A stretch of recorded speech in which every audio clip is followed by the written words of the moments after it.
Na sabi ni Apostle Paul, si Satan masyado siyang desidido si Satan na gusto niyang pabagsakin kayo sa inyong mga pananampalataya. Pero sinasabi ni Apostle Paul, do not waver your faith. Huwag mong i-give up ang iyong pananampalataya. Bantayan ninyo ang isa't isa.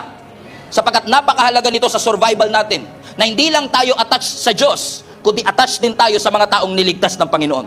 Alam niyo, sa totoo lang, si Satan, hindi ka na niya kailangang pagurin, bugbugin, para sumuko ka.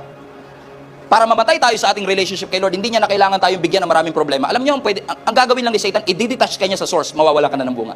At si Satan, if he wants to kill you spiritually, if he want you to have, na mawala ka na relationship kay Lord, hindi na kailangan ni Satan pindutin ka.